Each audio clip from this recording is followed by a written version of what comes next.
ओवैसी के गढ़ में कमल की बल्ले बल्ले।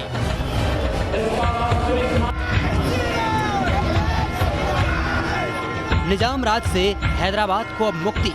हम हैदराबाद को निजाम कल्चर से मुक्त होकर एक मिनी इंडिया बने। भाग्यनगर वाला योगी का मास्टर स्ट्रोक। अगर फैजाबाद अयोध्या हो सकता है, अगर इलाहाबाद प्रयागराज हो सकता है, तो हैदराबाद भी भाग्यनगर फिर से बन सकता है।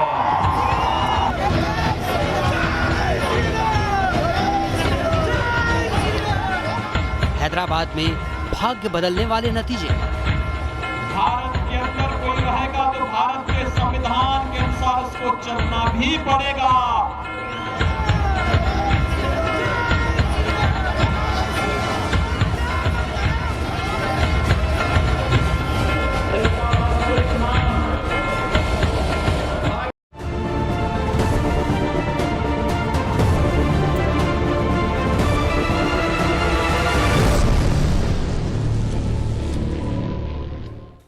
न्यूज नेशन पर आपका स्वागत है। आपके साथ मैं हूं राकेश पांडे। दोपहर के 12 बज चुके हैं और दोपहर 12 बजे बाद बदलाव हैदराबाद में। और क्या ये बदलाव की हुंकार अब पूरे दक्षिण भारत में सुनाई देगी? बड़ी खबर इस वक्त की यह है, ग्रेटर हैदराबाद नगर निगम चुनाव में बड़ा उलटफेर होने जा रहा है। रुझानों में बीजेपी ने बहुमत हासिल किया है। 80 सीटों पर बीजेपी आगे चल रही है। टीआरएस को 34 सीटों पर बढ़त मिली है। ओवैसी की पार्टी सिर्फ 18 सीटों पर आगे चल रही है।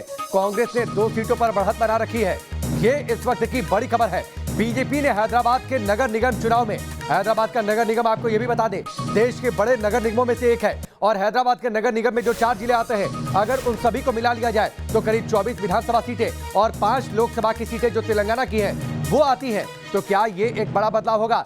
बीजेपी ने पूरी ताकत झोंक दी थी। टॉप लीडरशिप को चुनावी मैदान में उतार दिया था। खुद बीजेपी के राष्ट्रीय अध्यक्ष जेपी नड्डा, मुख्यमंत्री योगी आदित्यनाथ और उसके साथ ही चुनाव प्रचार के आखिरी दिन गृह मंत्री अमित शाह पहुंचे हुए थे पूरी तरीके से बीजेपी के दिग्गज नेता चुनाव प्रचार में। तो क्या ये उसका असर है?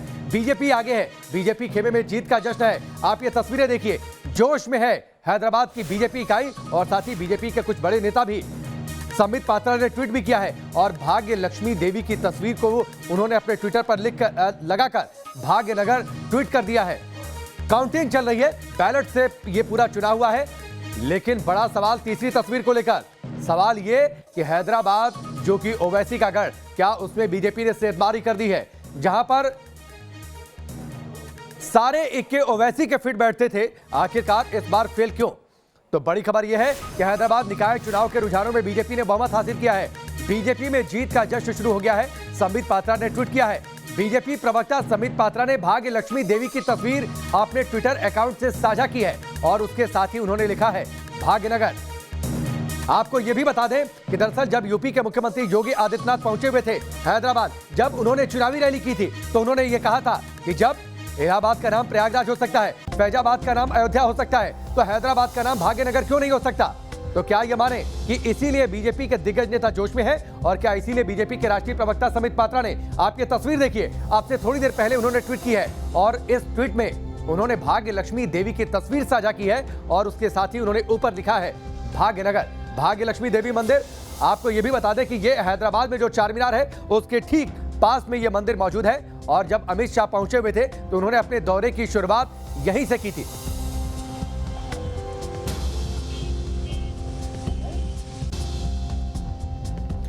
और इस वक्त 2 मेहमान हमारे साथ जुड़ चुके हैं। इन दोनों का परिचय आपसे करवा दें, फिर चर्चा की शुरुआत करते हैं। बीजेपी के प्रवक्ता नवीन जी हमारे साथ जुड़ चुके हैं, आपका बहुत बहुत स्वागत है। और साथ ही हाजी आरिफ अली हमारे साथ जुड़ चुके हैं जो कि ओवैसी की पार्टी से हैं, उनके पार्टी के नेता हैं। सबसे पहले आरिफ जी, मैं आपके पास से शुरुआत करता हूं। क्या हो गया आपके गढ़ में?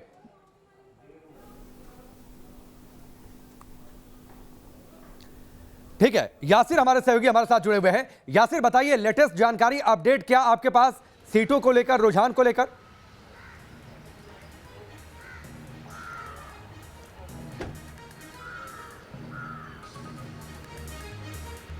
देखिए राकेश जी, अभी भी जो है बीजेपी बारी बढ़त बनाए हुए है। जिस तरह से रुझान सामने आ रहे हैं उससे लगता है कि जिस तरह से शुरुआत की थी बीजेपी ने, वो उस बढ़त को आगे भी बनाए रख रही है। और अगर ऐसा ही चलता रहा तो इस बार जो है हैदराबाद में जो है बीजेपी अच्छी तरह से बड़ी बढ़त से जो है चुनाव जीत जाएगी।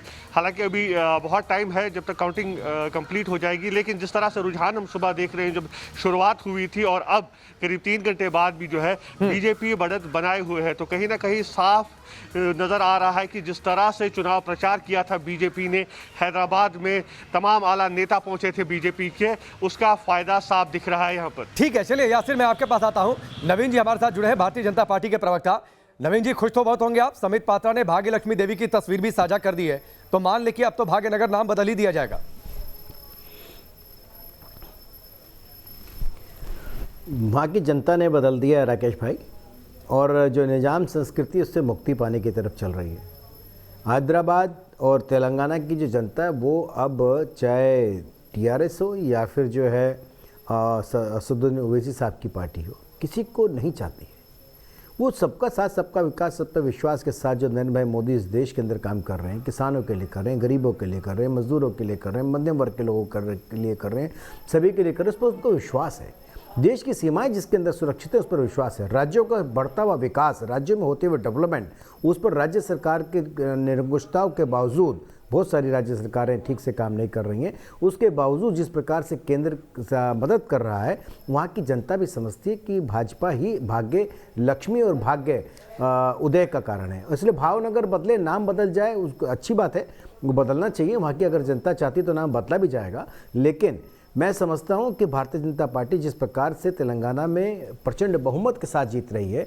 नहीं नवीन जी, दरअसल जिस तरीके से चुनाव प्रचार आगे बढ़ा था, जिस तरीके से चुनाव प्रचार के दौरान बातें हुई, कहा तो यही गया कि हैदराबाद एक लिटमस टेस्ट है और इसके जरिए बीजेपी पूरे दक्षिण में अपने भाग्य को बदलना चाहती है, इसीलिए अपनी टॉप लीडरशिप को एक निकाय चुनाव में उतार दिया था।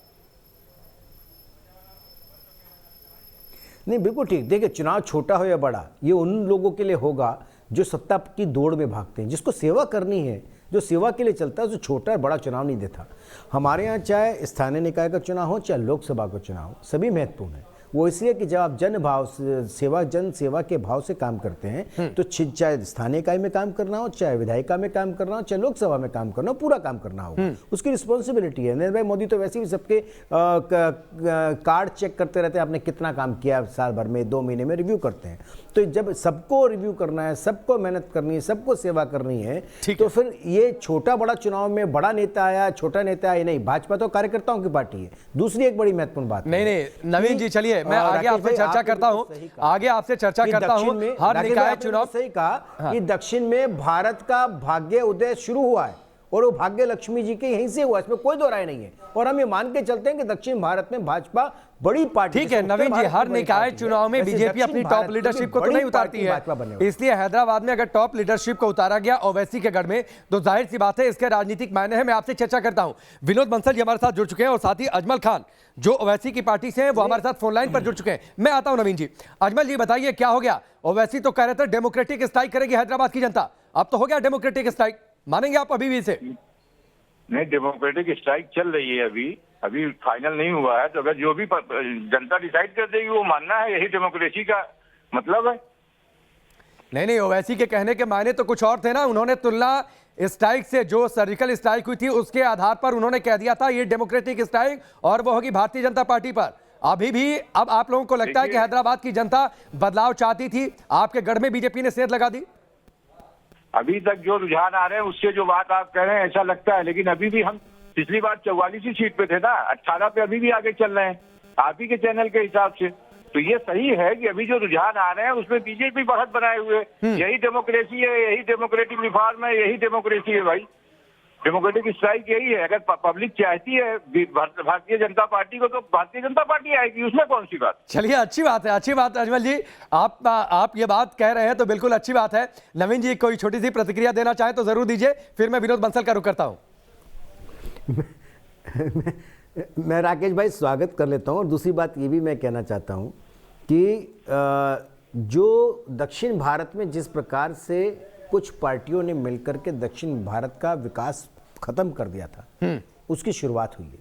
मां भाग्य लक्ष्मी भी यही चाहती हैं कि भाजपा के थ्रू जब उसका उदय हो तो तो पूरे उत्तर भारत के साथ साथ जैसे उत्तर भारत की सबसे बड़ी पार्टी है वैसे दक्षिण भारत की भाजपा सबसे बड़ी पार्टी बने और आने वाले समय में दक्षिण भारत में भी वो विकास की स्वर्णिम गंगा को बहाए। ठीक है, और ठीक मैं है। अगर वो स्वागत करते तो मैं उनका भी अभिनंदन करता हूं। चलिए देखिए, ये तो अभिनंदन फिर कहीं से ये ना बातचीत होने लगे, ये ना कहीं से बातचीत होने लगे। अभी यहाँ पर कांग्रेस पार्टी दूसरी पार्टियां नहीं है, नहीं तो कहते कि आप लोग तो पर्दे के पीछे से मिले रहते हैं। खैर यहाँ पर आप लोगों ने ओवैसी के बॉक्सिंग रिंग को चुना था। मैं आता हूँ, चर्चा करता हूँ। विनोद बंसल जी, ये कुछ भी कह सकती है राकेश भाई, इसकी स्थिति बड़ी खराब है। विनोद बंसल ये बताइए, ये लोग बदलाव चाहते थे या ये ध्रुवीकरण की जीत है जिस तरीके से बीजेपी ने पूरे चुनाव प्रचार को आगे बढ़ाया?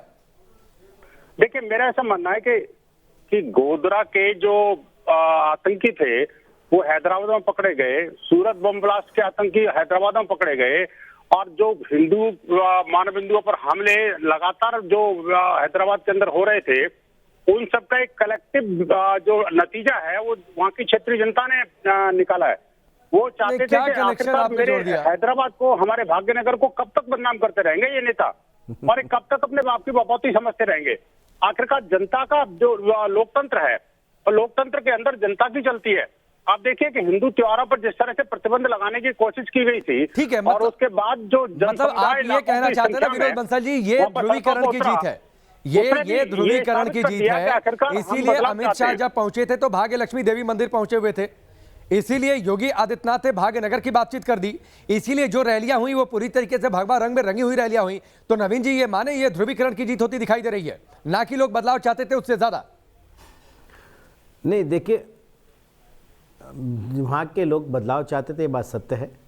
और ये भी सत्य है कि जिस प्रकार से किसी भी राज्य, कोई राज्य के अंदर जब कोई सरकार चुन करके आती है, चुनने के बाद किसी भी वर्ग का व्यक्ति उसके लिए एक समान रूप से उसके विकास की बात करनी चाहिए, पर उन राज्यों की सरकारों ने नहीं किया।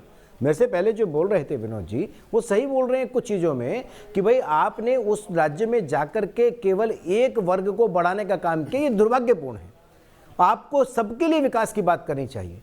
दूसरी बात राकेश भाई, आप मुझे इतना छोटी सी एक बात बता दीजिए कि चाहे दूसरी पॉलिटिकल पार्टियों के साथ आप एक तरफ खड़े होते हैं देश के विरोध में जाकर के, जो देश विरोधी पार्टियां हैं, देश विरोधी संगठन की बात करते हैं, उनके साथ खड़े हो जाते हैं, और जब आप चुनाव में आते हैं तब आप अच्छी अच्छी बातें करते हैं कि लोगों के मुंह रखे, क्या समझ नहीं आता उनको क्या बोल रहे हैं आप। सब जानते हैं कि देश का विकास कौन कर रहा है, सब जानते हैं कि राज्य का विकास कौन कर रहा है, सब ये भी जानते हैं कि वहां पर आईटी इंडस्ट्री बड़ी बढ़नी चाहिए थी हैदराबाद के अंदर, सब जानते हैं कि वहां का विकास होना चाहिए था। चलिए ठीक है नवीन जी, एक बड़ी खबर आ रही है, बड़ी खबर आ रही है, हो सकता है आपके चेहरे की मुस्कान थोड़ी सी फीकी पड़ जाए। एक मिनट में आता हूं। बड़ी खबर यह है कि हैदराबाद नगर निगम चुनाव में बड़ा उलटफेर हो रहा है। बैलेट काउंटिंग जो अब चल रही है उसमें टीआरएस ने बढ़त बनाई है। बैलेट काउंटिंग में टीआरएस 21 सीटों पर आगे है, बैलेट काउंटिंग में बीजेपी 13 सीटों पर आगे है, ओवैसी की पार्टी बैलेट काउंटिंग में 7 सीटों पर आगे है। तो देखिए अभी मतगणना चल रही है और ये पूरा चुनाव जो ग्रेटर हैदराबाद म्युनिसिपल कॉर्पोरेशन यानी जीएचएमसी का जो पूरा चुनाव था, यानी ये जो पूरा चुनाव था, ये बैलेट पेपर पर ये पूरा चुनाव था। यासिर बताइए, ये अपडेट जो बैलेट काउंटिंग हो रही है इसको लेकर क्या जानकारी और उसका मायने क्या?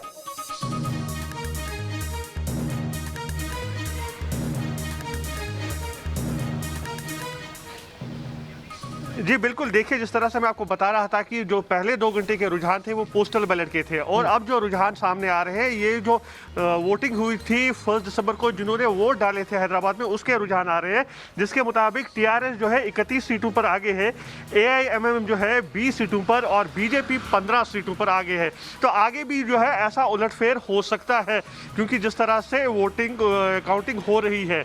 एक बात खास है कि बीजेपी के लिए यहाँ विन विन सिचुएशन ही है, क्योंकि बीजेपी पिछले चुनाव में 4 सीटों पर जीत हासिल की थी, और उसके बाद अगर वो डबल फिगर में भी आती है, 20 से 30 या 30 से 40 तक भी आती है, वो बीजेपी के लिए फायदा ही होगा। क्योंकि जिस तरह से हमने देखा जो चुनाव प्रचार हो रहा था, बीजेपी की कोशिश यही ठीक है। यासिर, एक और बड़ी खबर है, ग्रेटर हैदराबाद निगम चुनाव जो चल रहा था उसका पहला नतीजा सामने आया।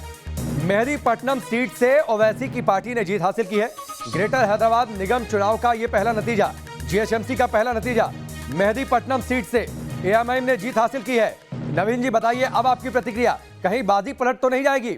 ये जो शुरुआती जोश था वो कहीं वक्त से पहले तो नहीं आ गया? हमने तो वैसे राकेश भाई ऐसे आपके साथ बहुत बार बहुत सारी चैनलों पर ये जोश देखा, उतरते चढ़ते देखा है। हमने लोकसभा के दोनों चुनाव भी देखे जिसमें हमको कहा गया था कि अब आप आएंगे नहीं, और हम प्रचंड बहुमत से लगातार बढ़ते चले गए। तो अभी शुरुआत है, वो बता ही रहे हैं, मैं नहीं बता रहा, खुद आपके संवाददाता ही बता रहे हैं। और बड़ा अच्छा से उनका एनालिसिस बिल्कुल ठीक है कि लगातार उतर चढ़ाव होगा और भाजपा पहले से बहुत बड़ी लार्जेस्ट पार्टी बनकर के आ रही है, ये भी सही है। दूसरी बात ये भी कि आप ये बिल्कुल मान करके चलिए कि जिस प्रकार से हम रुझान देख रहे हैं, जिस प्रकार से जनता के अंदर जोश देख रहे हैं, तो परिणाम का इंतजार करिए। अभी हम 87 सीटों पर आप बता रहे हैं, आगे कुछ समय और इंतजार करिए, देखिए जब रिजल्ट होगा 2-4 ऊपर नीचे होंगे, लेकिन निश्चित तौर पे तो भाजपा ही सरकार बनाएगी ना वहाँ पर स्थानीय निकाय के अंदर। मतलब आप ये मानते हैं कि विन विन सिचुएशन है, सरकार निगम में सत्ता में आए तो ना आए तो पिछली बार 4 सीटें थी, उससे ज्यादा ही सीटें मिलनी है किसी भी हालत में, इसलिए खुशी किसी भी कीमत पर बनी रहेगी। नवीन जी, आज राकेश भाई ये मान लीजिए कि चाहे असदुद्दीन ओवैसी की AIMD पार्टी हो या फिर जो है TRS हो या फिर कांग्रेस हो, इनको मान लेना चाहिए कि वहाँ की स्थानीय निकाय, सबसे छोटी इकाई के अंदर जहाँ पर हर आदमी जाकर के अपने मत का प्रयोग करता है, उसने भी इनको नकार दिया है। ठीक है, वो वहाँ के काबिल भी नहीं रहे। ठीक है, मैं अगर वहाँ से थोड़ा सा अजमल साहब का रुख कर लेता हूं। अजमल जी, अगर वहाँ भी हारते हैं तो उसके काबिल नहीं है। अजमल जी, पहली जीत आपकी पार्टी को जो नतीजा आया है, मेहदीपट्टनम से आपकी पार्टी के जो उम्मीदवार थे उन्होंने जीत हासिल की है, बैलेट की जो काउंटिंग थी वो चल रही है, आपको क्या लगता है, आपके हिसाब से आपका एनालिसिस क्या है, नतीजे क्या हो सकते हैं? देखिए, मैंने तो पहले भी कहा था इसके डिबेट में आप ही के चैनल पे कि हम 51 सीटों पे लड़ रहे हैं। पिछली बार हमने 44 सीटें जीती थी। हमें ये उम्मीद है कि हम 44 बरकरार रखेंगे और उससे आगे बढ़ेंगे। बाकी नहीं, लेकिन एक बात तो तय है ना अजमल जी, आप लोग बीजेपी की बढ़त को रोक नहीं पा रहे हैं, इतना तो तय है। भाई सवाल ये है कि आप ये बताइए कि उन 44 सीटों की अगर काउंटिंग शुरू हो गई हो जिन पे हम जीते थे, हाँ, तो अगर उस पे बीजेपी बढ़ रही हो तो हम नहीं रोक पा रहे हैं। बाकी TRS पिछली बार 99 सीटें जीती थी, अगर TRS लूज कर रही है तो उसकी भी रिस्पॉन्सिबिलिटी आप हमारे ऊपर रख देंगे। ठीक है, अब तो सहयोगी पार्टियां हैं तो रिस्पॉन्सिबिलिटी तो दोनों की बनती है ना, थोड़ी थोड़ी। आप लोग TRS के साथ है तो चलिए, मैं आता हूं, अजमल साहब आता हूं, वक्त बहुत ज्यादा नहीं है, मैं थोड़ा सा विनोद बंसल का रुख कर लेता हूं। विनोद बंसल जी, एक बात बताइए, बीजेपी ने ओवैसी की बॉक्सिंग रिंग को चुना, वहां पर पहुंचे, चुनाव प्रचार किया, जोर आजमाइश की, इतना तय है पिछली बार से कई गुना बेहतर प्रदर्शन, तो ये एक बेहतर प्रयोग था ध्रुवीकरण को आधार बनाकर। देखिए, बात यह कि इसमें बीजेपी कांग्रेस और उसका मसला नहीं है, बात यह है कि वहाँ की जनता जो है ना त्रस्त हो गई थी।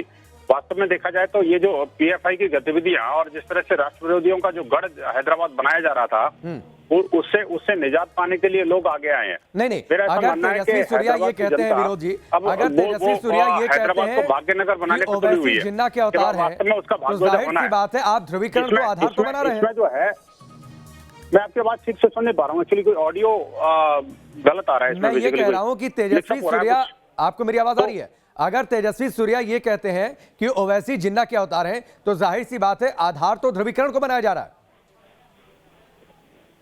मुझे कह रहे हैं जी, आपसे ही कह रहा हूँ। हाँ राकेश जी, देखिए बात यह कि वो ओवैसी के बारे में दुनिया को पता है कि वो क्या है और किसके अवतार हैं, और उनका खानदानी जो बैकग्राउंड है वो क्या है, और उनकी पार्टी का नाम क्या है। इन सब चीजों से बड़ा पता लगता है कि वो बात तो सेकुलरिज्म की करते हैं और एक पार्टी मुसलमानों की रिप्रेजेंट करते हैं, तो संविधान की करते हैं और संविधान को तोड़ने वालों के साथ खड़े होते हैं। बात तो डेमोक्रेसी की करते हैं और डेमोक्रेटिक मूल्यों का ही वो उल्लंघन करते हैं। चलिए विनोद जी, चर्चा आगे काफी है। हैदराबाद से बड़ी खबर, ग्रेटर हैदराबाद नगर निगम चुनाव, आज वोटों की गिनती हो रही है। पहले राउंड की मतगणना के रुझान आ चुके हैं। 81 सीटों में से 42 में से TRS आगे चल रही है। पहले राउंड में बीजेपी 18 सीटों पर आगे है। ओवैसी की पार्टी पहले राउंड में 20 सीटों पर आगे चल रही है। तो ये बड़ी खबर, बड़ा बदलाव, हैदराबाद निकाय चुनाव, GHMC greater Hyderabad municipal corporation का चुनाव और उसके नतीजे आज आ रहे हैं। आज वोटों की गिनती चल रही है। पहले राउंड की मतगणना पूरी हो चुकी है।